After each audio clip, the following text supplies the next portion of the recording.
Epic Tales back in the building, and today we're going to be talking about Sin Eater, book two of the Iconoclast series. Any thoughts? Any initial thoughts on the show? Any initial thoughts on the book, Steve? You want to do non-spoilers? Or are we going to get into the nitty gritty right Well, away? let's do no spoilers for a while, and then get Uh, into it properly. I think this one it was. I usually don't like because I know we've talked about some other books that we've read, some other fantasy books that it's a lot of setup, like it's like a journey, and I think there's build up, but it was too much build up, and I didn't like that.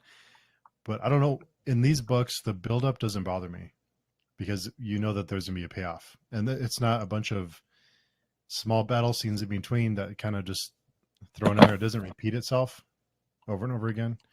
So I usually don't like so much buildup, but in these books, I love the buildup, and I love the because they talk about the part of it is learning about what they're dealing with, and they have discussions, and there's a mystery surrounding what they're going into. And you learn about the world through the characters, so that's what I really love about the series so far. I certainly agree with you there. I don't usually mind slow burning books like this one was, like in terms of building up and like setting up a lot. However, this one as well, I didn't mind it as much. And I'm not quite sure on the technical. I was looking forward to asking him that, but he had a family emergency, so he couldn't show up today. But I was looking forward to asking him like how he was able to um keep things interesting, because it's this is a book that it's not, you definitely get that sense that it's not about the destination, it's about the journey. Like, I'm Right. reading the book and I'm enjoying it as it's going. This book was not as I feel like it wasn't as character based as the first book, but the characters were really good, because in this one you can see him like moving pieces on the chessboard. Like, you can feel that he's setting things up. Mm. Hey, Stacy. Nice to have you here. Nice to have you here. When you read Aching God, you have to tell me what you think about it, because it was a book I really, really enjoyed. I feel like this book had a lot of edgier moments that I also appreciated. Uh, and yeah, like he definitely introduced some more characters, and I liked how he introduced them, and Mm. especially Quib. I don't know how to pronounce the name, but like, I really enjoyed that character. He was able to maintain a sense of mystery about this guy, and also keep him like awesome like throughout. So I am very, and the way it ended as well. I can't wait to pick up the next book. I actually can't wait to pick up the next book. Mm. Yeah, especially I know without spoiling anything. I know we knew Agnes before this book, but I she was one of my favorite characters as we guys know her better, and I didn't mind the I'm trying to be as non-spoiler as possible. I didn't mind the time Hmm. gap between the two books. I didn't mind that too much because I think it we needed a little bit of a break between the two. So Yes. I didn't mind the time gap Yes, between the yes. two. The book is dense. It's so detailed. It's like he's detailed about a lot of things, which again I didn't mind. Like, so, like I feel like this is a book I would want to read again, like to study, like as like from a writer's perspective, because there are a lot of things that, and I'm finding that when like there are books that are written very well on a technical level, I do not mind the exposition as much. Now, like, the world itself carries such a sense of mystery that when like he's explaining things through exposition is so nice. I also love how Ushul, like the character, not the sword, Ushul, like I really enjoyed his character, how he tells stories of like the past, and how he like he it just makes the world feel richer altogether. Mhm. And I am really, really excited for, I'm really, really excited for the next book, for real. There are some Yeah, things I want to talk to you about. I want to get into the spoilers like right away. But I know it's hard. yeah. Yeah, but Whenever like you're ready, yeah. we can get into it. Yeah, because it's hard to talk about the second book in a series without spoiling things. Yes, yes. Yeah. Like and I feel like that might affect the way I do book reviews because yes, like I was doing the second, like this book two or book three was just a bit like tough, and Faithful and the Fallen, I probably that one is going to be a rant review, but like that one is I'm just probably just going to do all the books I've read, and yeah, I think we can officially say we've DNF that one, right? I think Like so. Yeah, I know we've kind of yeah. put it on the back burner, but I don't think any of us are really anxious to pick that up. Yeah, excited to like pick up the last book. Yeah, Yeah, but anyway, we're not talking about Faithful and the Fallen right now. Um, yeah, so I think we should get into the spoilers. sure. So, warning for anyone watching. Yeah, this is the time to dip if you are not if you don't want to hear spoilers. Um, so I've warned you, so I cannot be responsible for anything now. He killed Auric. Oh my god. Oh my god, how could he? How could he? I liked Auric Oh, as a character so much in book one, especially. And killing Auric, I can see like what he, because it was kind of like this book was kind of like passing the torch. He was kind of like passing the torch to his daughter. And I can see how that pushes the narrative forward. However, like, damn, I feel like that's such a boss move as a writer because so far the book one was like very character based, and then book two is not as character based, more setup, more plotting, but it was Auric's character that carried us into book two, you know. And I feel like he got some. I'm. It's a really risky move. It's a really risky move. I don't. I don't really. I think like Agnes is a good character, but like not on the. She's not on the level to which I appreciated Auric. yeah. It almost reminded me. This book reminded me a lot of Tower Lord in the way that it expanded. The world expanded in the second book. Everything kind of Yes. blossomed, and you learned a lot more about the world and how it worked and the characters. And the way that in Tower Lord, the the different perspectives changed. It reminded me of that. The way that it kind of blossomed. But I prefer this. I feel like the execution was better here. I think. Yeah, I agree. The execution was better here. Like I wasn't in Tower Lord. I still found myself in periods where I wanted to. I was like, get back to Valen, get back to Valen. But when Valen was like brought up, it wasn't as exciting as it was before. Yeah, So I found myself like liking other characters, not specifically because they were written so well, but because like they were written very well, but not just because of that, just also because Valen's perspective was less interesting. But in this book, like all the POVs were interesting. Oryx still stayed like as interesting as he was in the first book. So it's a very curious thing for me. It's a very curious mhm. thing for me. Yeah. I think the sword. I forget the sword's name. I don't know if I could pronounce it. Zadashiela. Yeah, I'm not sure how to pronounce it. I think I it reminded me a little bit of Frodo from Lord of the Rings when it seemed like it was taking a toll on him. Like there was a cost Yes, to having it. That's what it yes, reminded me of. yes. And what's the name of the trickster god again? Oh, What's the name of the Timlin, trickster? is it Timulus. Timulus? There you go.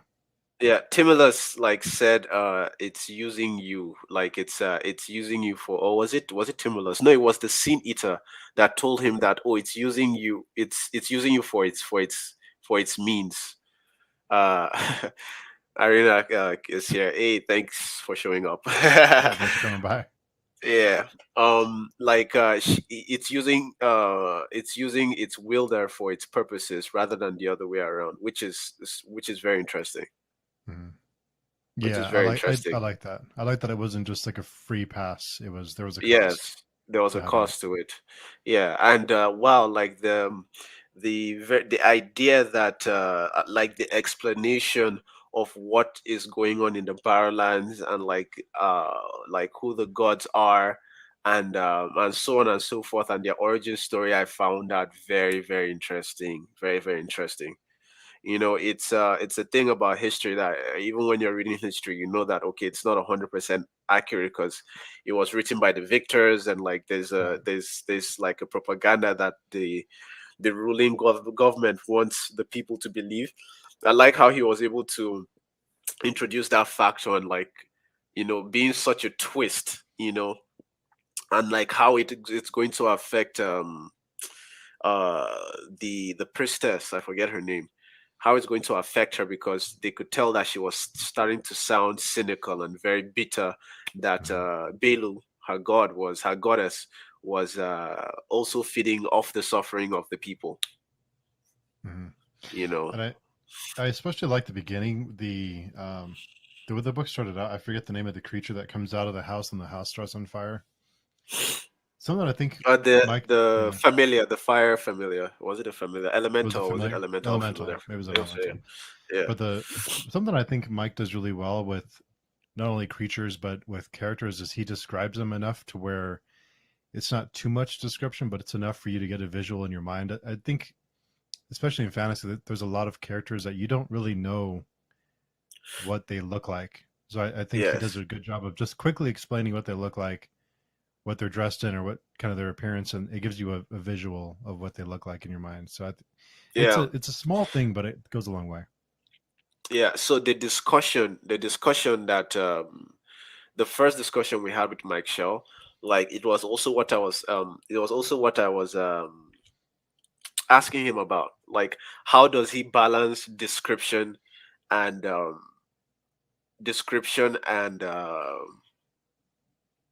like present tense actions, like how he describes just a little bit, and then he mixes that with dialogue, and then mixes that with like the characters performing actions in such a way that it doesn't feel um it feels so natural, it flows so well, you know Mhm. like I really appreciate his writing, and I feel like working on Pathfinder helped him do that very well, because what that does, like all together, like describing the characters, describing the scenes, describing like the world itself, like it works together in a way that it creates a tone that is Mhm. maintained throughout reading the book. So you're constantly like you're immersed in this world visually, and like also like you're immersed in this world visually as you're reading it, which is like one of the things that not a lot of writers are able to achieve very well as he did as well, at least. Mhm. Yeah, I Hmm. agree, and it does have a very adventurous feel to it Feel throughout the to it, whole. yes. Yeah. Yes, and I feel like that also plays a part in why the journey doesn't seem as daunting. It doesn't seem as like it doesn't feel like a drag. Hmm. Like some other books I've read, even some that I liked, um, there are parts of the book where it just feels like it's just dragging along and dragging along. But the sense of mystery around the world, and just the weight of everything we don't know yet, but we are curious about, it as the information is being like dropped, it just makes sense. And if something, usually I find like if something is mentioned previously that I don't quite understand, like it feels like as the journey is going on, he doubles back, and like not doubles back as in goes back to explaining something he has already explained, but he brings it up in another context that makes it clearer for you to Right. understand. Yeah. So like I'm just like really like I want to understand what he did technically that makes all of that work. Like I don't get it myself, because I Hmm. found myself complaining about the same things in the other book, but why don't I mind? Is it because it's technically written as well as it is, or and this is just his second book? Yeah. Like, wow. Isn't Is it it crazy? because Yeah. that's crazy? That's crazy. Like I've It's seen, crazy. like for me now the bar is really high. Like I read Anthony Ryan, I'm like, okay, like my book has to be this good now. And then I'm reading Mike Shell now, and I'm like, okay, like like not well, like of course not gonna be so hard on myself, but like just just that the sentence of, oh, well, but this was his first book. For me, like, I'm not allowing myself for that to be an excuse anymore, Yeah. you know. I mean, that's those are. It's funny that this is his second book, and there's so many books, and when you read a lot of authors their first book, you can tell that it's a first book. There's certain things that's overly descriptive. There's certain things there are certain tells that you can tell that they're still learning the craft. But there's some authors that you just can't tell. You just can't tell. You just can't tell. Mhm. And something else, like I was going to, my prediction was not 100% right, but I was kind of right. I was kind of right when I was talking about like the explanation as to how Zadashila just fell to him in the first book, Mhm. and yeah, like and you see the thing. I have another prediction. I have Okay. another prediction. Zadashila is not like completely innocent. If you remember, like, so with the explanation of how like the gods get power from people suffering, if you remember that when they were going when they were walking on the path of, when they were like going to the castle, I forget the name of the character, but when they were walking to the castle to get like the sword, before they got the sword, there was like, on there were rows of like dead bodies hung on each side on the path they were walking. I feel like the Sheila was feeding on the suffering of those people, because I remember Hmm. like they were tortured and everything. So I feel like even Jada Sheila, like even if it was like for the greater good to like maintain a certain level of power, setting up to set up Auric to like defeat the aching god, and now like the trickster god. I feel like that is I feel like Jada Sheila is was feeding herself, and that makes it not that makes it not completely innocent. That make that like I feel like it might have its own plus. What the trickster god was telling them at the end, the sin eater was telling them at the end about how the sword is using them for his own motives. I feel like there's a deeper is pointing to something deeper than that, deeper than just, oh, justice, like it was claiming to stand for. Yeah, I think, and the name Sin Eater is so it's just cool. I mean I the know, such a cool name. I yeah, it's know. such a cool name. It's like it sounds cool, and then the cover of it. I didn't really catch the meaning until I started reading the book, but the cover is. I mean, there's so many details in that cover. Yeah, But a lot of the reviews, and I wanted to ask you about this. A lot of the reviews that I've read after I finished the book, I went and read some of the reviews, and some of the reviews that are like 3 and 4 stars. There was a few complaints about it being too violent, but I didn't think it was very violent. they haven't. Those are people. Maybe they read romance novels and like they came into like they're judging you based off romantic novels. But like, no, I don't think it was too violent. I feel like it had more edgier scenes, but I feel like that Mhm. added to the quality of it. Like Agnes like experiences guys that are trying to rape her, Mhm. and yeah, like just like there were definitely gorier scenes, Mhm. and yeah, something else he does, like he's so good at describing things that I appreciate so much. Like he so for instance, when Oryx swings his sword and he cuts Agnes like on her stomach, like he describes like her guts coming out and everything, Oh and yeah. I can like for me, like I feel like with a scene like that, I could easily just get carried away. I could just like describe like everything in detail, but like he described it not too much, but then like, and like he basically gave me as a reader space to imagine it in a way that I feel like got the effect he was looking for. Yeah. So like he didn't describe so much, he didn't describe too little, and but he just got it nice. So I really want to study his writing again to kind of get a measure of trying to get a measure of of how much and how little he describes, like the combination, because I think he does that so well when he's describing the world, describing people, describing like what is going on at the moment. That scene of her being cut open and her intestines, her guts falling out, and she's trying to stop. She's trying to put them back in. Hmm. That was so great. That was I so know, great. I know, And it wasn't. I There know. wasn't. It was just enough to where it was effective, but it wasn't over explaining. So Yes, yeah, just I don't know how yeah, it's done, but it was done well. yeah, yeah. And the scene, that scene just before that, like how Auric was tearing, was just like cutting through people. I won't lie, it reminded me of the Tower Lord when Valen was cutting through the army to get Yeah, to thing, which was in my head, at least the way I described it was so epic, so yeah. epic.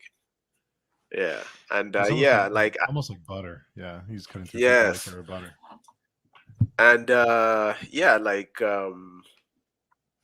Auric was such a cool character, such a cool character. But He like the was. moment I knew they had to be a sacrifice, I knew he was never going to kill his daughter. Like he did. I don't think he was mentally capable of dealing with like doing something like that. Like how he's such a tortured soul, how he's being so hard on himself, how he blames everything in the past on himself, like having to kill his daughter. Nah, he was never going to, like, he was never like, that was why I was like, nah, like if he does it, then that won't be true to his character. So I was like, nah, but like Mike knows that, so he's probably gonna kill him. I was like, no, no, no, no, no. I don't know. I thought he was going to kill her. I thought he was going to do You it. thought he was gonna kill her? I thought it was going to be another layer of his. That would have been so No, dark. That would have I, been so messed up. They kept talking about like sacrifice. They kept talking about, oh, that a sacrifice is gonna be required. Like that moment was foreshadowed so much, you know. And where there was a twist to it was that, okay, they said she was going to be a saint, and then I'm like, okay, actually, to be considered a saint, you'd have to die. I think, I don't know, but yeah, but then he when he turned and nah, I knew that was I kind of saw it coming, but it did not dilute how much it hurt. It yeah. just prolonged it, if anything. Did you think he was going to die? Did you think he would? I thought for sure he would because she was asking him to do it, right? She told him, Yeah. "Go ahead, it has to be done." Yeah. I thought at that point it was okay. He's going to do it, and it was a sacrifice that had to be made. But so I don't know. I was surprised. So I feel I so I was I saw it like I saw it coming at the last moment. I actually it was I like I just like I knew there was a sacrifice that had to be made, but I never thought he was going to kill Agnes. He Agnes was the last thing he had. Agnes was the only thing he had. And also like getting to the point where with the Sin Eaters where he was like when they asked him, oh, like what was your sin, like concerning Agnes, and he was like, oh, like he abandoned her, and like after coming to that resolution, like I don't feel like it would have been like consistent with his character to kill her, Hmm. because up until that point he had done everything to like protect her. She was talking about throughout the time, she's talking about, oh, how he was overly protect, but that would have actually blown my mind in a completely different way. In a Yeah. completely different way. But Well, I like thought I still his sense of duty would take over and do it. ah which I guess I could kind of see that happening as well, actually. But that would have been so messed up. That would have been like too much. And I love the Quib. I actually like Quib so much. Like he's like his indifference to like his own suffering and like the suffering of others. I actually enjoyed. I loved it. It's like everyone is like, "Oh shit, dude is just talking calmly, just like, well, I had to." or like it's like, oh, my eyes, like, I've seen worse. Like, I was like, my guys, like, like they're like they talked about how like he because when they looked into his eyes at the end, it was like hollow sockets, right? Hmm. And Yeah. like it was, they said it, the liquid that had was dried like under his eyes, and this guy was like, holy shit. Him, he was like, I've experienced worse, like, so, Yeah. He's like, like, yeah, it's Tuesday, whatever. Yeah. yeah, he was like, well, like, the Linda, it was like the bodiless head on like Linda's head. Like, she predicted that Oh I'll yeah. never set eyes on her again, so it makes sense. He was like, eh. you know, Yeah. I really enjoyed this character. I want to see how I want to see, because I don't think he's going to get his sight anymore, but like I want to see if like he's a returning character in the next book, and how how he's going to like navigate being blind. Hmm. Yeah, that'll be good. But Interesting. a character I knew was going to die. Which I one? knew like sorry, Which one? the other bit, the big guy, I forget his name. Ken, was it Ken? No. We started with a K. Yeah, Kenna, Um, or I can't. I'm Kenna, bad with yeah, names. Yeah. I knew Kenna was going to die. Yeah. I knew Well, Kenna it was was going kind to of die. didn't they at some point didn't they tell him that Kenna wouldn't be there, or he couldn't go on the journey, or he would meet his end before. Oh yes, Hmm. actually. So yeah, like I wasn't his character was was prominent and was present, but I didn't really have an inclination towards liking him or disliking him. Right. Unlike the previous the sorcerer in the last book, the one that got killed in her sleep. I forget. You know when I'm they bad went with the name. yeah, I'm bad at her name, but you know who I'm talking about, Yeah. the one with the tattoos, yeah. Yeah. Like that one, I kind of felt it, but then I could also like I don't know, like there's you see, this is how like that like good writing can be appreciated, even if like things are done in a way that like I'm coming to see that it's just it's not like the element of predictability um or something being tropey that makes like some that makes a book that makes me not like a book. It's the way Hmm. it's written. Like this is like a very good example, because even in Aching God, even in book one, um before that sorcerer died, like there were moments where she started having this emotional moment with Auric, where Auric started like acknowledging her like as kind of a daughter, and how like, and then like in the next chapter she dies, Hmm. like in other books which we shall not name, that happens and we're like, oh my god, we saw that coming from like 10 million miles away. But like I didn't see it like when it happened. I was like, oh, like it's when it happened that I was like, oh, in hindsight, okay, that was that moment she was having then. It wasn't, I didn't see it coming, like, but when it happened, I was like, oh, so that was the setup then, Yeah. you know. So it's like the way it's written, the quality of the writer is important in judging that kind of like event. I always love hearing your perspectives on things, and especially from as a writer, your perspective when you read a book. So when you had mentioned that the writing improved in the second book, and I could tell too that the writing was a little different. But what specifically did you pick up from book two that you thought improved the He writing? did better.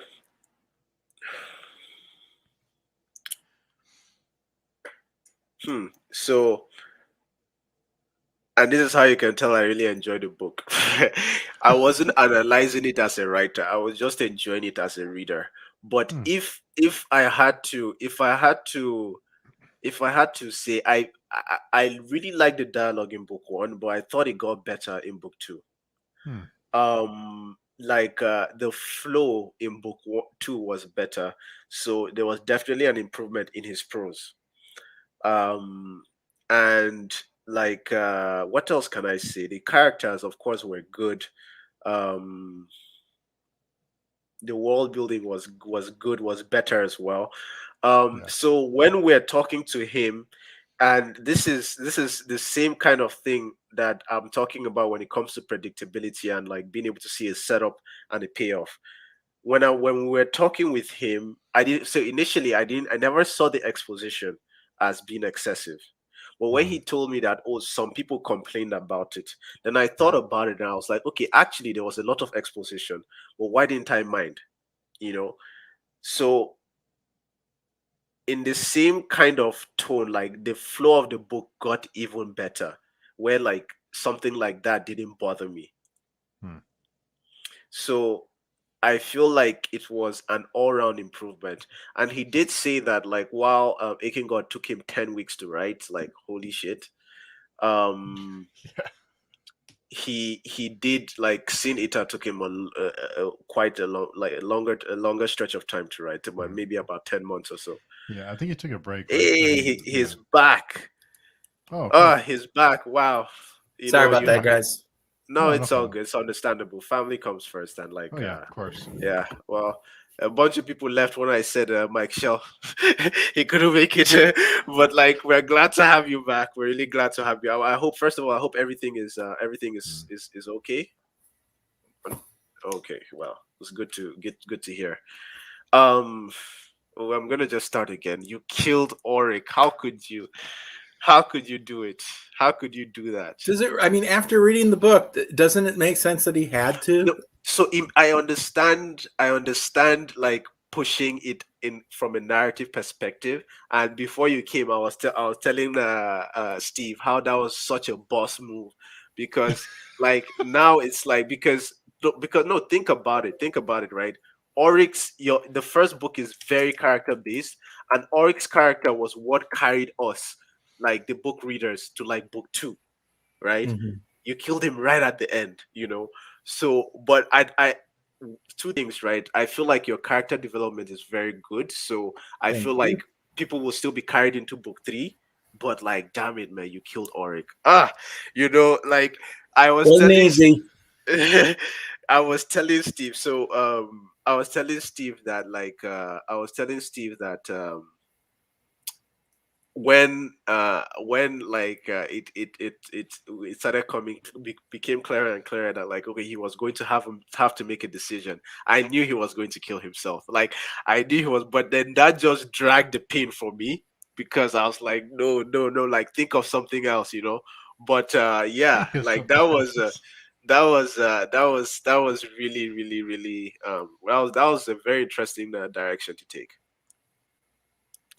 Well, I mean, I think a big theme in the book is atonement and sacrifice. Mhm. Yes.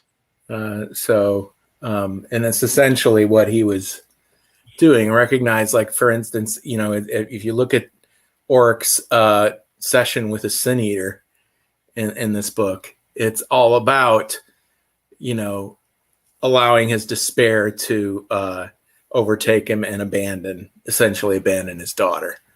Hmm. So in sense, what he did is kind of a form of atonement, I think. Yes, that was exactly what I told Steve. That was like after the experience with the Sinita, it made sense that he wasn't going to kill his daughter. Well, that was exactly what I because and hey, Jason is here. Hey, JC. Jason is a new booktuber. I watched his Oh, first cool. I first watched his first thing. He's a really cool guy. Like anyone watching this, check him out. He's a cool guy. Um, Yeah, I right am before you came on, yeah, impressed. yeah. Okay, go Oh, ahead. Go sorry, ahead. sorry, Sorry. but right before you come on, we were talking about, and I was telling Epic that I was convinced that he was going to kill Agnes. I thought he would sacrifice Agnes, so I thought How it was going to dark take a would that totally have turn. been? How Yeah, dark would that have been? Wow, that So you would thought have he was going to follow blown through with my that? mind. That would yeah, have blown my mind to smithereens. That would have been like, wow, like just like so because you do a lot to show what he's going through, his PTSD. His PTSD, yeah. Mhm. Like you do a lot to show it, and like it's evident, like even after like how like the repeated neurotic thoughts and the neurotic dreams, and like how all of that, right? Like to start trying to get into his head after he has killed his daughter. I was like, wow, yeah, like that would have been like talking about PTSD on a level never seen before. So like I don't think he could have survived that. and exactly, he would have that would Mm, have broken him like in so many yeah, ways. yeah. And I was also and I was also I told Steve I was right about my not right 100%, but I was kind of right about my prediction with Zeta Sheila about how it was. There was kind of there had to be a setup, like Auric was chosen. And I have another theory that I was telling Steve about book 3 that's going to become more evident. So when before Auric got Zeta Sheila, right, when he was am I getting the pronunciation right? Zada Shayla, yeah. Is Zada Sheila. Okay. So before he got Zada Sheila, he was he went to this he was in this different part of the world, and on his way to the castle there were these guys that were like hung up on like the walls that had been tortured and killed. And I have a feeling that those people suffering was feeding Zada Sheila to keep her like to maintain, even if it's just like to maintain her what I don't know if it's a her or a he. The Sheila part of the Zada Sheila just Well, makes me think it's feminine.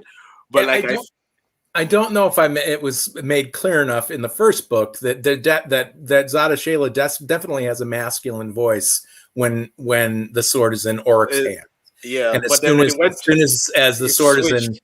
Agnes's hand, it's suddenly a feminine voice.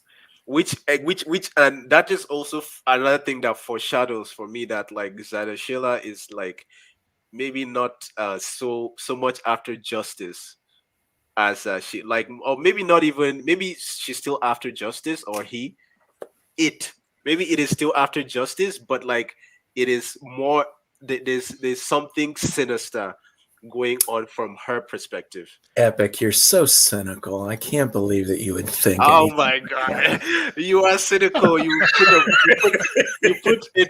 put a trauma. You are the one that's cynical. You put a traumatized character, like you made him had to, like you put him in a situation where he had to kill his daughter. You made a different decision, which made sense, but like you're the one that's cynical, I'd say.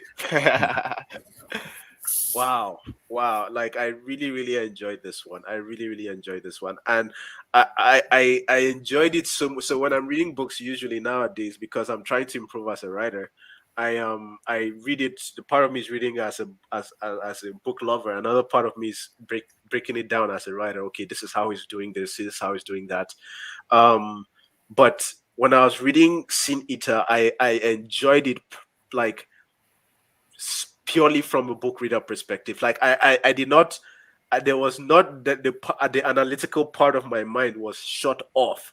I was just like Oh, enjoying it and enjoying it. So, like, and I feel like this book specifically is like I feel like even if I consciously tried not to, I feel like I'm going to. There's a lot I'm going to take from it. Hmm. There's a lot I'm going to take from it. I do not know. So there are things I do not like in other books. Me and Steve were talking about this before you came as well. There are things that in other books I would actively complain about. you know We have. you do We the have same most of thing the time. and I don't even mind. Like we have complained about it in previous discussions.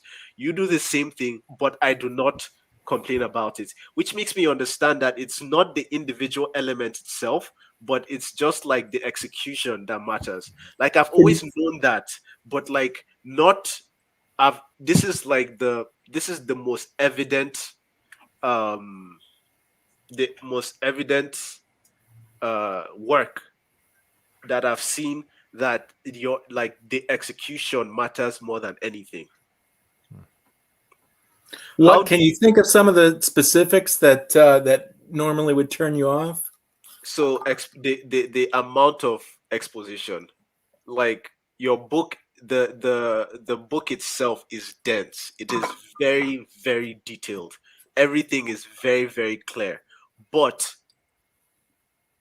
I I I didn't mind the exposition. I didn't mind it at all because my level of curiosity about the world itself, like just every time you wrote, I was always every time I was reading like about events happening or how things were, I was always asking myself questions. So I found myself looking forward to the explanations. Now, this is me trying to understand it without being able to break it down technically.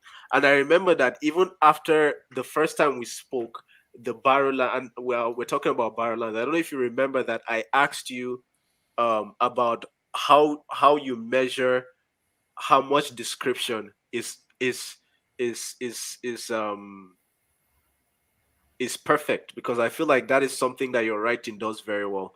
You don't over describe and you do not under describe. You always hit this balance that it flows very well, and the readers are left with enough space to imagine things in their own ways. Like I have a I'm going to read your book again, and I'm going to try to not enjoy it as much, but to break it down to pieces, to individual If you want to chunks. figure out how not to enjoy it as much, I think there's some reviewers who could probably give you some pointers on that. Like Steve said, he saw some guys that were saying that, oh, it got too violent. I'm like, you are reading a dark Yeah. fantasy. What are you expecting? Like, I was telling him they probably compare in comparison only to romantic novels, because, like, I think it's while there were stuff that was while I feel like the book is darker, like, and it even like there are more like grittier like topics or more grittier events. Like I do not find I really enjoyed the dark and the gore and the tone. Oh my god, your ability to set tone is I was going to swear, so good, you know. So yes, and I hate like, so this is how this is how I sound when I really like a book, and it's a book I will highly recommend. I was really hoping I would have done the book review so that you see the animations I was planning to do for it by the time we're having these discussions. But yes, by our next discussion, you're gonna see my I'm gonna make like a review for Aching God, and it's going to be so awesome. I'm gonna do some nice animations for it as well. Cool. I look forward to it. So like what would you could you like kind of explain what you do, like I know you explained it before, but now that like your writing improved in Sin Eater, I want to know like how do you know when to stop when you're describing, and like do you like what um how do you also so there was a thing that Dan Brown was saying about describing like an environment for something. He was like, okay, imagine like you need to describe it top down. So you start from the ceiling and then go all the way down to eye level, or and so on and so forth. Like, do you have any like Sorry, wow. I wish that I was a wiser writer who could kind of elucidate all the way that I do things. But for me, it's organic, and it's the difference between Aching God and Sin Eater is that it took me 10 weeks to churn out the first draft of Aching God, and Sin Eater took me 10 months with lots of fits and starts and problems with what I did with chapters 2 and 3. Chapter Hmm, 1, I actually wrote immediately after finishing Aching God.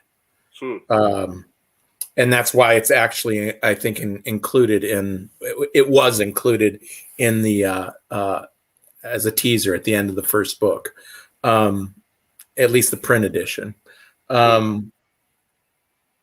The first 2 chapters just gave me fits and took me quite a while before I finally figured out, especially chapter 3, that where the first chapter that Alonda is a point of view, or maybe I'm thinking about Idol's Fall now. Alonda isn't a point of view in this.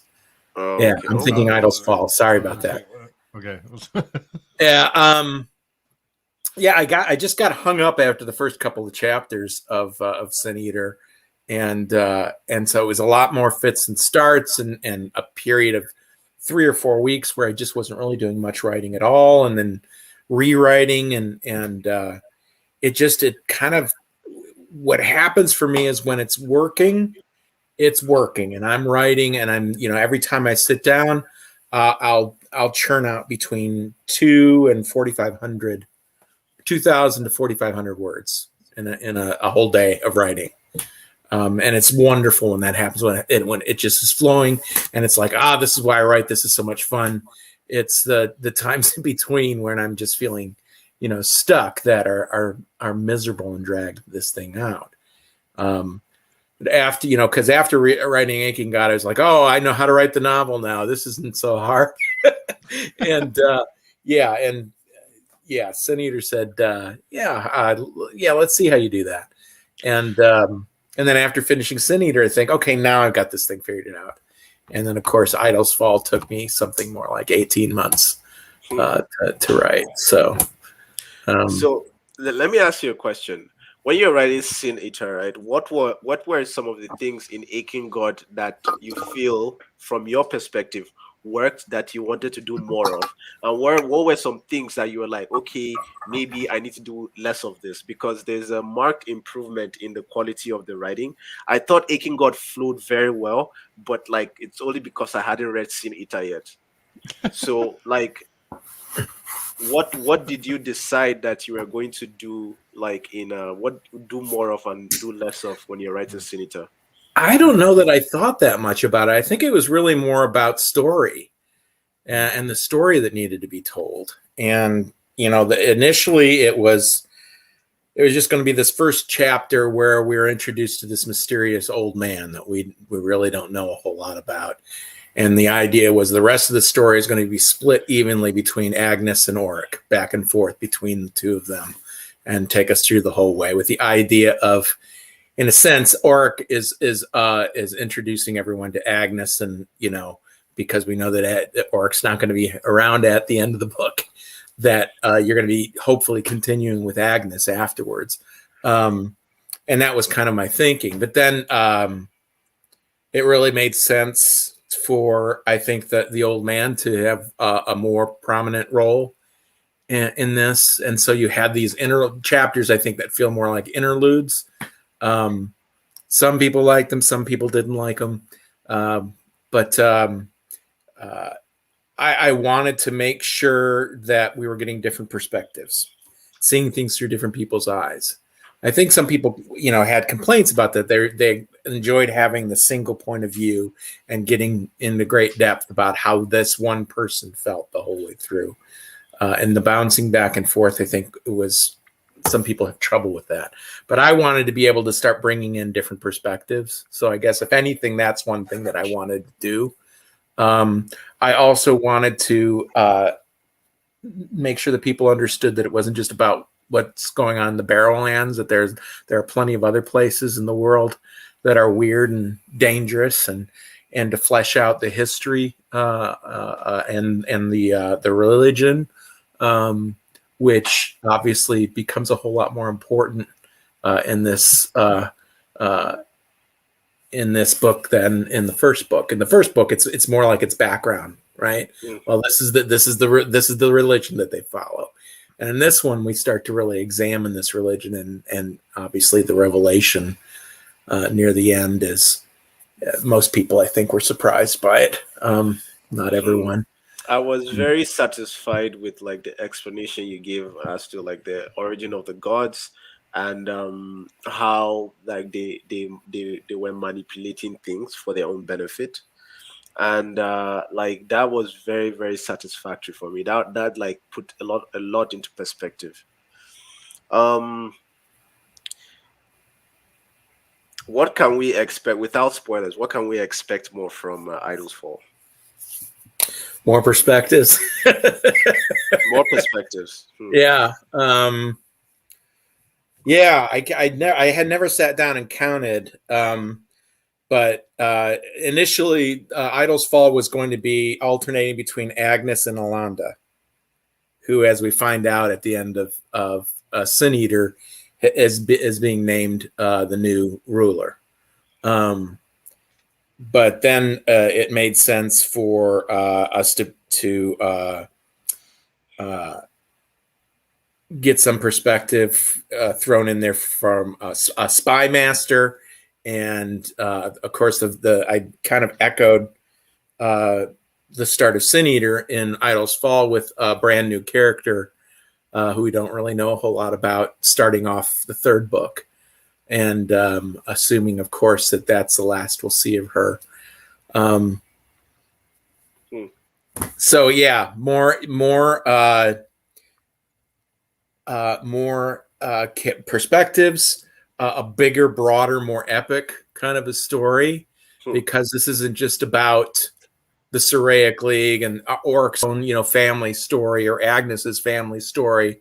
This is really what's happening to the entire empire as a result of these events.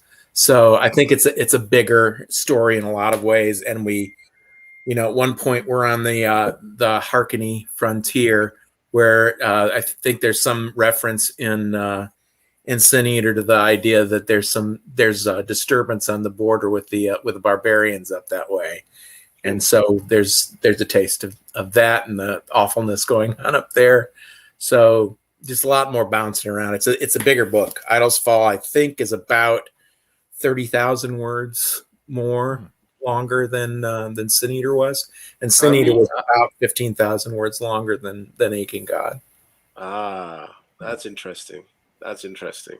That's interesting. I feel like you did such a good job in world building, like just letting us know what was going on in other parts of the world, and the lore. Oh my God, the lore, especially from Ushul's perspective, telling those stories. Like it was like when those stories were being told, I was completely taken out of like the broader perspective, and I was so interested to see what is this story about, just like the little pockets of things you do here and there.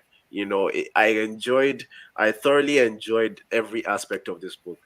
I feel like the lore like that is being told, whether it was through like expository form or dialogue, was well done. Like, and I can see how, because the first time we spoke, you were telling me about, I'd only read Barrowland, and you were telling me how, like, oh, like you're writing more books in this world, and I can certainly see how, I don't know how it will be impossible to go through everything within just a trilogy, like to really like delve into it, because there's a lot, and I loved like the origin story of the gods. Really was really really cool. I liked how but yeah, like I don't completely trust the Sheila now, although I think she's really cool, and I like that element you added, that berserker. I don't know if it's a berserker like form or mode that you put Oric in, when he was just like cutting through people and on the on the boat. Yeah, kind of killing frenzy. Yes, killing frenzy. That was really really epic. That was really Mm. epic. That I have to admit, uh, that certainly comes from Elric, and what happened when he was fighting with Stormbringer. If you've read any Michael Moorcock books, um, Uh, have yeah, you his yeah. have you read Tower Lord? Say again? Have you read Tower Lord by Anthony Ryan, book two of No, the I'm Blood Song? not. Okay, there was a scene like that in Tower Lord that I was, before you came, I was telling Steve that reminded me of that scene, and I was just like, wow, yeah. It was an epic scene where this dude is like cutting through an army, to like get to his friend, and he's just like, Mhm. you know but yeah, like that was a really really epic scene that I enjoyed. I also enjoyed when the the description of when the queen ate her son. Like, I, I'm realizing that, like, you see, so when you read the book, right, I'm just enjoying it for me, and this is how I know, like, I'm into like really dark stuff. It's like when I'm reading the book, it's just like, okay, that happened, but it's not a big deal. But when I'm talking about it, then I'm like, wow, that actually happened.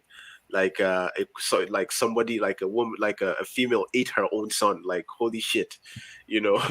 Probably not the whole son. Probably just it's just Yeah, part. beat some parts, which even Yeah, makes it let's not worse because exaggerate. there's a carcass left there for people to like, oh shit, she ate the liver, but she didn't touch the kidneys, like type of imagination, like and yeah, like I really really enjoyed this book, really really did, and I actually can't wait to get my hands on Idol's Fall. I recommended that people take a look at the short story in Heroes Wanted called Final Word. It's actually a short story told from the perspective of Lumari, the alchemist from the first book, and she's on Ah, sabbatical in on the Harkony frontier. So you get a little taste of what's going on up there that gets referenced in Idle's Fall. So okay, yeah, okay, and okay, okay. So that's okay. Nice, nice. And what's the name of that one again? Final Word. It Final is word. in for those of you who are listening to Idle's Fall in audiobook version, Final Word is actually included as a bonus at the end with Simon Vance narrating, and he's a fantastic narrator. But it's in a free digital version, an anthology called Heroes Wanted, which Heroes one. includes stories by Ben Galley and uh, Dirk Ashton and Demi Harper and a whole bunch of really talented indie folks. Yeah. Do you intend to write books outside this world, this series, or is this just your? I mean, right now I've got ideas for about 7 novels that are all set in this world, Oh different wow. parts of the world. So they're all interconnected in some ways, but I'm not sure where I'm going next. I've given up with the idea that I know how to write a novel and can make anything happen. I've had since I think Idle's Fall came out in May of this year. I think Mhm. April or May. I have not done a ton of writing, guys. Hmm. I'm going through a pretty good fallow period right now. You're killing Um, us, Mike. You're killing yeah, us. hoping to get Good. back on the horse. But this is what happened with the other books. It was like after Sin Eater, I went through such a desperate spell. I really, for a while, was entertaining the possibility that maybe I only have 2 books in me. Maybe this is it. Maybe this is all I'm going to be able to write. Huh. And so I was thrilled when I finally had a breakthrough. And then, I think it was probably at least it was 12 months after the release of Sin Eater when I finally had a breakthrough on Idle's Fall, and ended up writing probably the last 140,000 words of it in a period of 9 to 12 weeks. Hmm. Um, Like and I feel like that is like that's the kind of those are the kind of that's a struggle of like a creative person constantly, where you constantly ask yourself, oh, have I reached, is this it, like is this creativity that is coming from I don't know where, like is it, has it run out, so I can definitely see where you're coming from there. if I could figure out the secret of that kind of getting into that kind of groove, um, that would be priceless. I'd be writing 2 novels a year at that rate. And the fact is, there are some indie authors who can do it. They've got amazing discipline. They sit down and they write. They're able to write every single day, and that's the way you should be doing it. Unfortunately, that's not me. I just can't. I'm a delicate flower. It just things have to be just right. So I'll try to hammer at it a little bit. So I'm writing a short piece for Paizo Publishing right now, set in their World is just 1,200 words, a little kind of vignette for their web fiction. But otherwise, I'm hoping to get back to West of the World, which is the series that takes place a couple of hundred years after Idol's fall. Um, I have complete confidence. Like I feel like you were born to do this, so I have like complete confidence in you. And yeah, like just take a because sometimes after you do something like this, you need a break. You need like a good healthy break. And yeah, when inspiration comes when it feels like so. I'm pretty sure like if you were able to, and Idols 4 you said you wrote in 12 weeks, like. Idol's Fall. When it finally got going, I wrote. The book is about 170,000 words. I probably wrote 140,000 of those words when uh, when it finally broke, when the dam broke and it came flooding out, and then it was like 10 to 12 weeks for the rest of it. Hmm. So So first of all, guys, like Andrew was the one that recommended the Iconoclast series for me, what a and wise man. yeah, he what a wise Yes. guy, and he said specifically, Epic, you need to read this because I've seen your stuff, and like I feel like this is who you can benefit from. I know I say it a lot, but like I'm so grateful for that. And he was supposed to be here today, but like he hasn't been feeling fine. So Andrew, I hope you're feeling better now. Yeah, Like we're feeling we good. need you to constantly keep pushing those videos out, and we need you to like stay healthy because we all love you. And yeah, but yeah, like I definitely learned a lot from your stuff. And um I just know that you're going to come through again. S- Steve, Yeah, you want to say we have something? faith.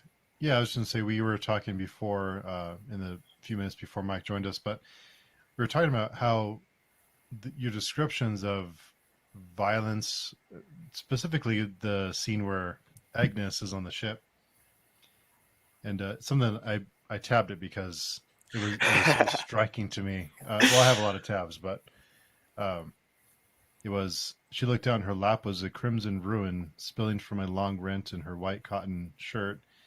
What does it look like? A discarded coil of bloody sausages. That was so Ah, great. That so was so great. great. So great. So what I wanted to ask was how do you know when enough is enough when you're describing scenes like that? How do you know when you're enough word is enough, but it's not too much? Um, God, I don't know, Steve.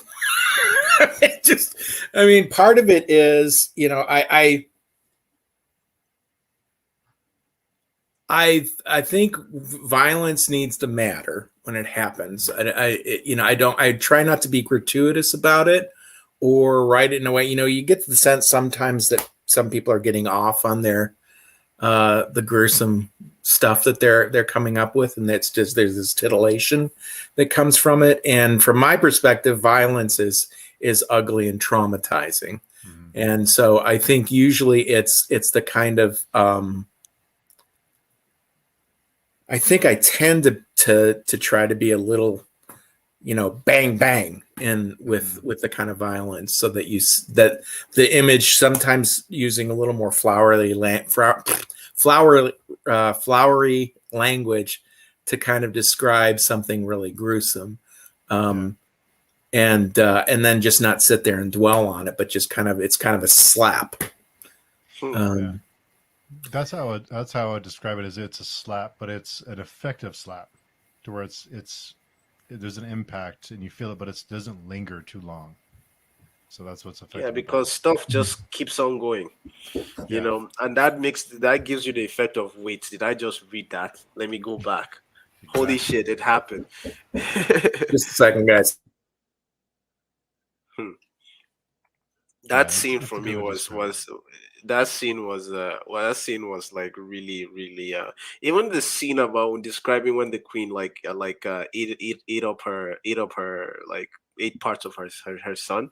Like the way he described, he was just like, oh, pounced on him, thing, and then like the way he described it, and then at some point he now went. She just like, oh, she sat down on her throne, like blood on her, and I was just like, wow.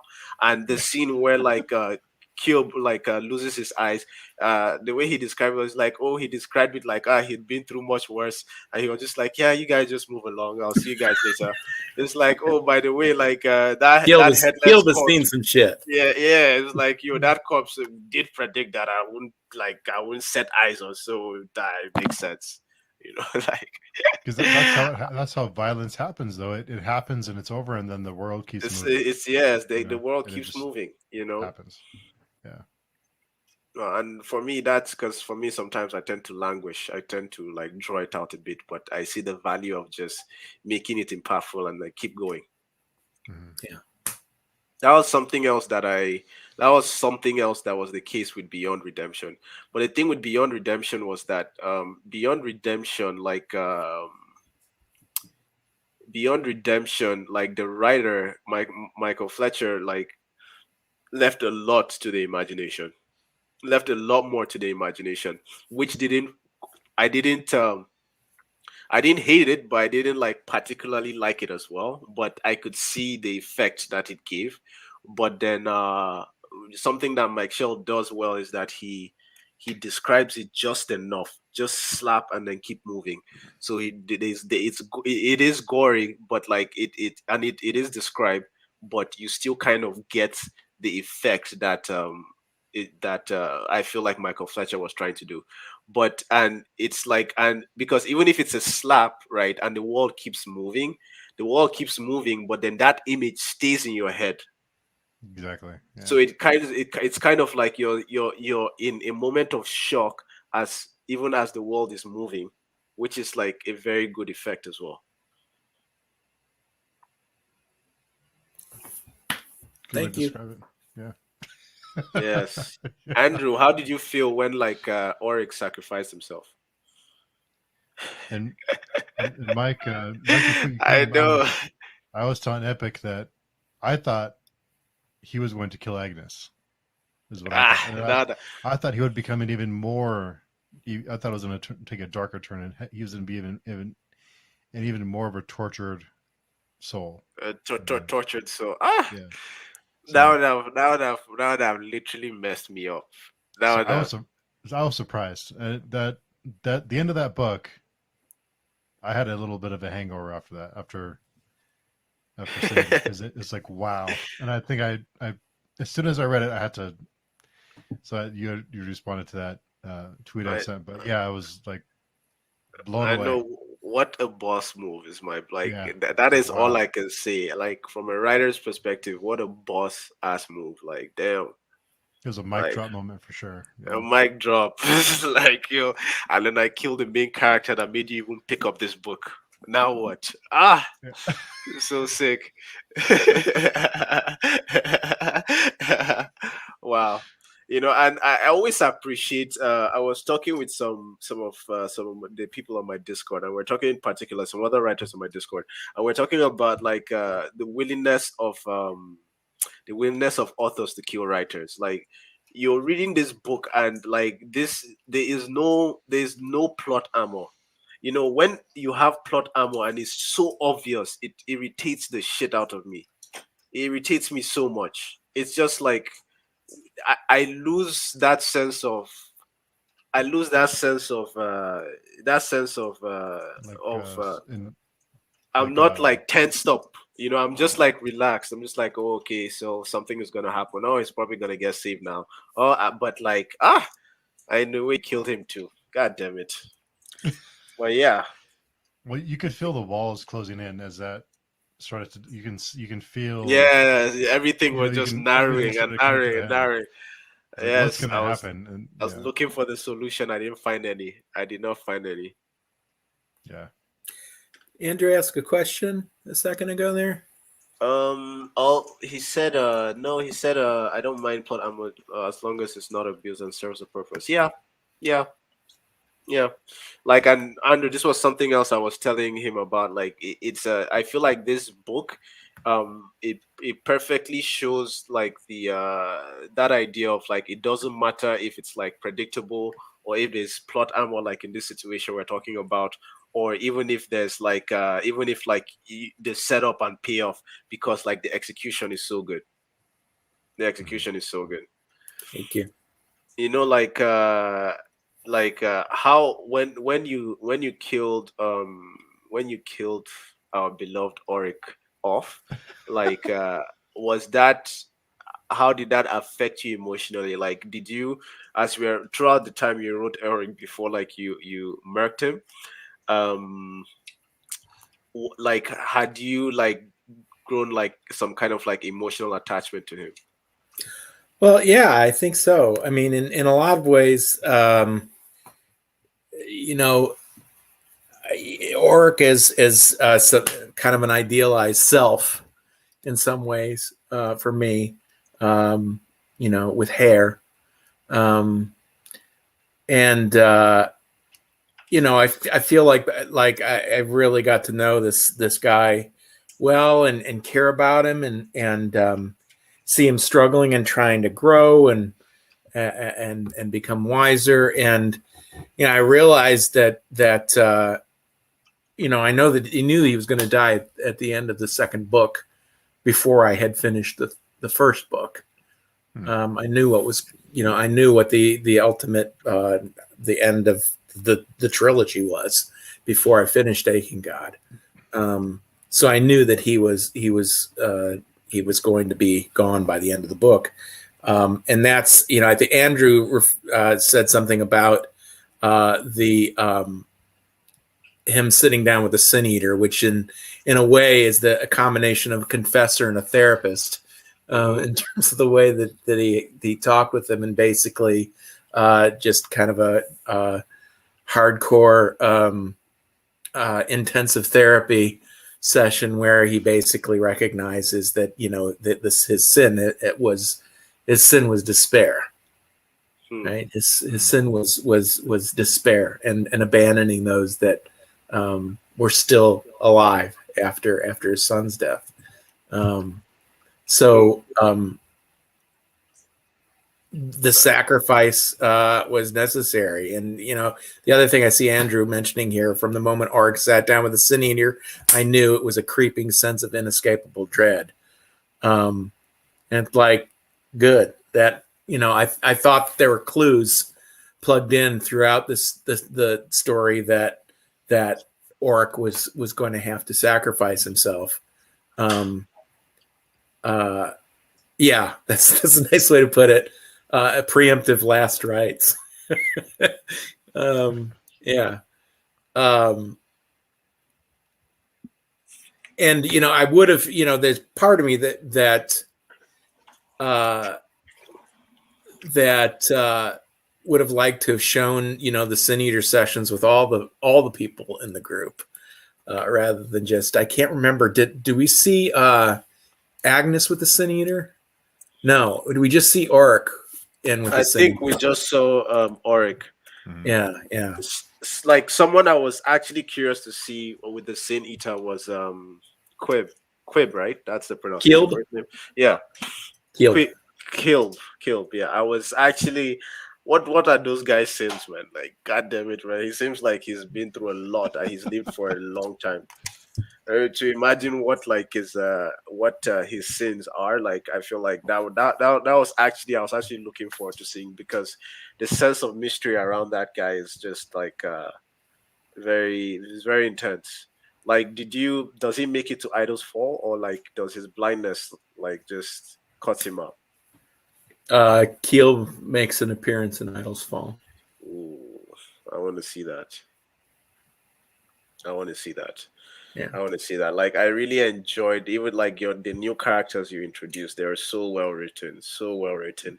thank you. And this was what. Okay, I'm not going to. I know. Like, Andrew, have you read Tower Lord? Oh, I don't know if he has. Yeah, we were talking about No, that too. I know, because I know he really enjoyed Bloodsong. He had Hmm. like a gush review about it. But anyway, like without going into too in depth into it, like I feel like So the complaints that people had about in Tower where they were like, okay, they introduced new characters, and I didn't like the fact. Okay, so I'll keep it non-spoiler. But some of the things that people complained about Tower Lord, right, that you also did concerning the introduction of new POVs and everything, you pulled it off in a way that I did not get the same. I wasn't. I didn't like the things I didn't like in Tower Lord. I feel like your execution was much better. So Mm. the introduction of new POVs didn't bother me as much because each of them were well fleshed out without the without the expense of without it having to affect like Oryx POVs being entertaining in themselves. So yeah, I So you're also trying to make thought that that non Oryx, spoilery. yeah, that was Yeah, tough. it's pretty good. But Pretty good. like I also thought that Agnes at some point would reveal to Oric about Linda's head. I also thought like that would be a moment where to be like, okay, I was kind of waiting for the moment, but she did keep it to herself, which is a credit to her. And yeah, like I can see why that would have messed him up because it was one of the reasons that he thought he had lost his mind. Yeah, I think that point punches up the the Barrowland short story. Hmm. Who throughout the whole point of the whole kind of twist in this story at the end, they see that he's talking to the head or conversing with the head, and of course they think he's lost his mind. And then at the end, the narrator of the POV of the story, Hesk, Yeah. um, uh, has to look in the bag one more time, and when he does, the head talks to him. So yeah. Yeah. You know So something? I would like to know how did you feel when you saw Lenda's head in this one? Oh, yes, I was like, yeah, because when you read Barrowland, I kind of see why you think people should read Aching God and then Barrowland before Sinita. Because for me, when I was reading Aching God, I was like, where is like Agnes's head? Because I thought that was such a cool element, like a headless head talking, That was great. Yeah, But I love that. yeah, but like when I didn't see that in Aching God, I was like, okay, like whatever. But like when he made an appearance in Sinita, I was like, okay, yes, this is really good. You know something I'm curious about in Idols 4? I'm curious about how the Seekers would take the information that Agnes brings to them in terms of like the origin of the gods. I wonder what kind of how they would assimilate that, how they will try and integrate it into how they move forward. Because I know that a lot of the time, and this was explained in Senator as well, they keep some secrets and they keep some secrets and then they hide some, for depending on the weight of it. But then like with a new queen, things already or rather a new ruler, who knows if Ilanda is going to make it, because she said her life was going to be in peril. And we know that Mike Shell is not afraid to kill off characters, so like right now I'm a little bit more uncertain. But with like a new monarch or like the chaos going on in the city and like the new information coming and everything, I wonder how much of a role that is going to play. Because towards the end, when before it clicked on Agnes that the Zadashila was telling her, yo, we're going to each and every one of these gods and we're going to like slay them. um like she was thinking, oh, so what are we going to do? Are we going to like tear the temples down? Are we going to like give this information to other people? So I want to know if she's going to slay the gods, in addition to deconstructing the beliefs, or if she's just going to slay the gods and let the people believe, like, which I'm curious about how things blossom from there. Just as a little clue, you remember what happened in where were they? I think they were in Ironwound, the city of Ironwound, where Agnes was convalescing after having, you know, her abdomen opened up, and that weird guy climbs up the balcony. Mm-hmm. Yeah. Ah. Ooh, okay, now you've made me, because I thought that was very interesting. I thought that was very interesting because the attitude of the other priest, what's the name of his god again? The one of prophecy. Uh, Uh, well, if you don't remember, then like it's I so forgive sad. I myself. don't remember. Starts with the letter Was P. yeah, was it Plagueis? No, Pember. Pember. Oh, I'm bad with the names too. Pember. When the attitude of that specific priest was different from the rest of Pember's priests. Although it turns out that yeah, it turns out that that guy was the trickster god anyway.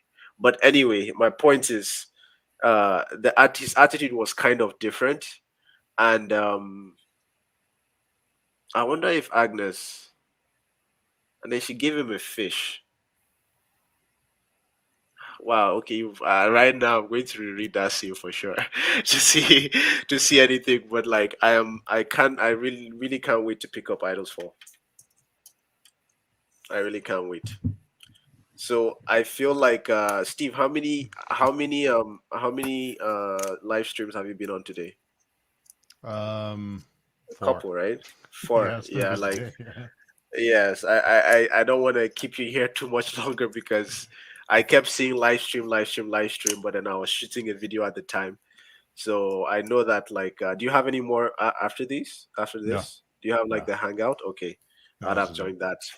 But No, but yeah, I was looking forward to it. Yeah, because it's always a pleasure to talk to Mike. And Mike, you are bad on my book buying habits because every time I talk yes, to you, you mention books, and I will go and buy them. Well, yes. I've got another one for you that I Oh no! think just came out today, or maybe it's coming out tomorrow, or it's sometime in the next couple of days if it's not out now. Taking his headphones off. Uh, Okay, go ahead. Phil Tucker has a progression fantasy book that he is releasing. It is you can kill someone with this book. It's a fat book. It is called Bastion, and it Bastion. is amazing. It is an absolute blast. What's his name? Um, Phil. Phil Tucker. Phil Tucker wrote the Chronicles of the Black Gate, and oh, I can't remember the name of the other trilogy that he Eight wrote. 829 pages. Mike, you trying to kill me? Dude, you're gonna zip through this thing. So It's an amazing book. so It's an like, amazing book. Mike, So much fun. do you know Will White? Yes. Like I don't know if it was Will White, but like progression fantasy is is I love it. I love progression fantasy. Like You'll eat Bastion up. I got uh an advanced copy of Bastion. but then what is the And tone? What is the tone like? Is it like dark? Is it like yes. it's dark? Okay, you got me there. Sign me up. You got me Okay. there. Yeah. Yeah. Uh, I'm trying to learn how to set tone, So I'm Yeah. like I want to read a lot more grimdark and dark fantasy.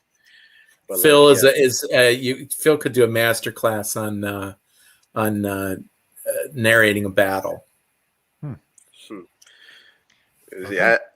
he's And there are always lots of them in this. So you are always talking about you're always you are always like you're always like talking about other authors, and it's something I appreciate. Like it's something I like about you. It talks about how much Yeah. you're looking out for other people, and yeah, that's a very good thing. well, I think it's important for indie authors to have an attitude of we're not playing a zero sum game here. You Yeah, know, everyone can um, succeed. yeah, Right. and I love my peers in this business, and I want to see other people read their stuff because it's great. So, like I said, is Bastion out now?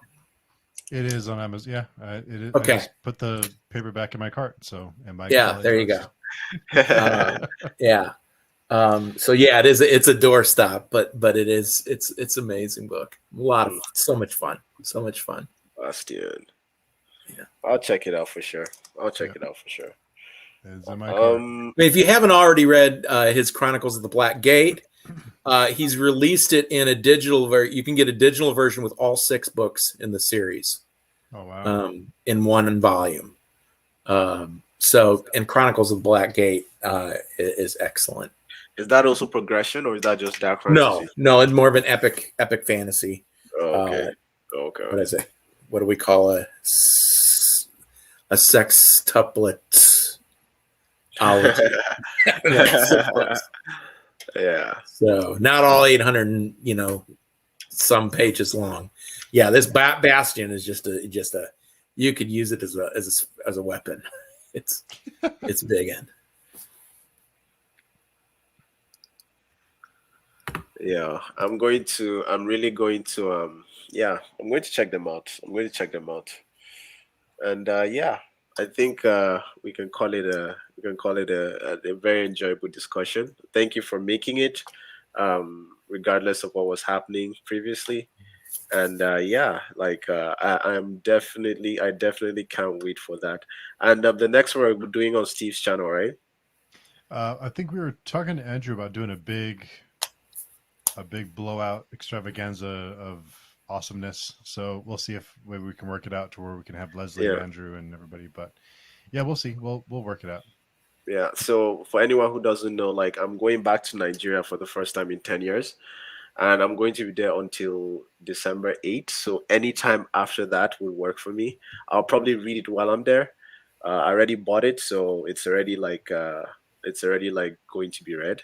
But yeah, like I really can't. I want to see how things happen in Idol's Fall because like you have set up so much and yeah, and usually so I was explaining this to Steve before. Usually the trilogies are my least favorites because that's when the books become predictable. I know everything is narrowing, everything is trying to narrow itself down, but then yes, like I want to see how you execute uh the last book.